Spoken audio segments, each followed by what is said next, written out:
Évangile de Jésus-Christ selon saint Jean. À l'heure où Jésus passait de ce monde à son Père, il disait à ses disciples : « Ne soyez donc pas bouleversés. Vous croyez en Dieu, croyez aussi en moi. Dans la maison de mon Père, beaucoup peuvent trouver leur demeure. Sinon, est-ce que je vous aurais dit : je pars vous préparer une place ?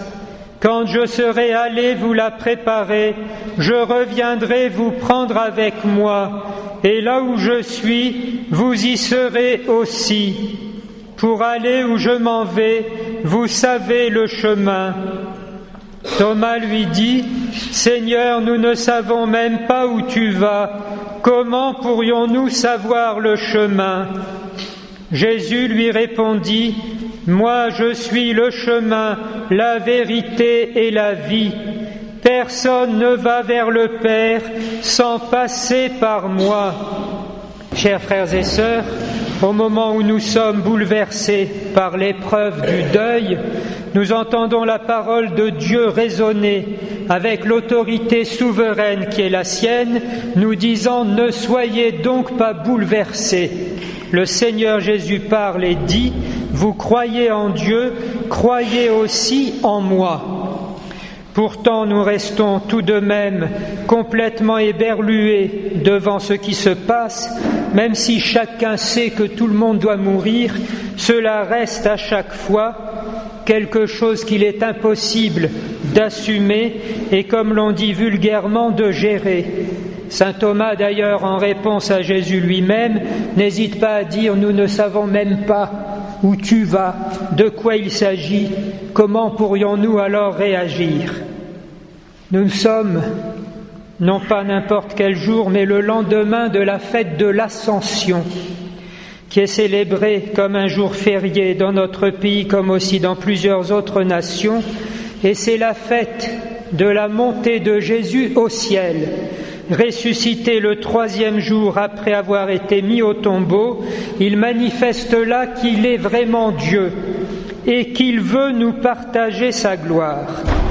Avec quelle simplicité d'ailleurs explique-t-il ces choses qui nous dépassent ?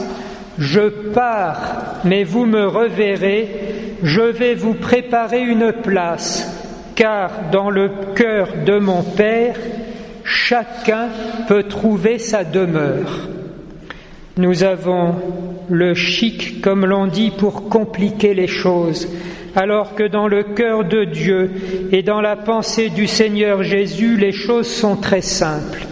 Et dans la première lecture, nous avons entendu l'apôtre saint Paul faire un raisonnement qui devrait nous être accessible. Si Dieu est pour nous, qui sera contre nous ? Alors remettons-nous devant les choses les plus simples. Olga a été baptisée. Elle est donc avec le Seigneur Jésus marquée de sa croix. C'est d'ailleurs ce que nous voyons sur le cercueil, et c'est encore par ce signe de reconnaissance que nous viendrons l'honorer au moment du dernier adieu, non seulement en faisant le signe de la croix, mais en plus en l'aspergeant avec l'eau du baptême. Si Dieu est pour nous, qui sera contre nous ? Qui viendrait condamner ? Jésus est le juge à la fin des temps. On l'a évoqué tout à l'heure lors de la fermeture du cercueil, mais c'est lui-même qui est le sauveur. Comment alors viendrait-il avec un visage de fureur ? La conclusion, est-ce que la mort est vainqueur ? Mais Jésus est ressuscité, vivant, et en plus assis à la droite de Dieu le Père. Qui donc pourrait le mettre en déroute, lui qui est vainqueur ? Alors vient la conclusion, rien ne peut nous séparer de l'amour du Christ, détresse, angoisse, deuil, etc., etc. Et même plus que cela, ni les esprits, ni les puissances, ni le présent, ni l'avenir. Quel est donc ce lien qui nous unit à Jésus ? Simplement la foi. Oui, mais justement, est-ce qu'elle n'est pas en train de chavirer maintenant ? C'est Dieu qui nous la donne. C'est lui qui dépose dans notre cœur cette certitude de notre espérance. Si nous sommes ici, c'est pour recevoir la grâce de Dieu et que nous soyons en effet illuminés. le pape émérite Benoît XVI, commentant ces mystères de l'Ascension, fait cette remarque qui recoupe exactement notre deuil.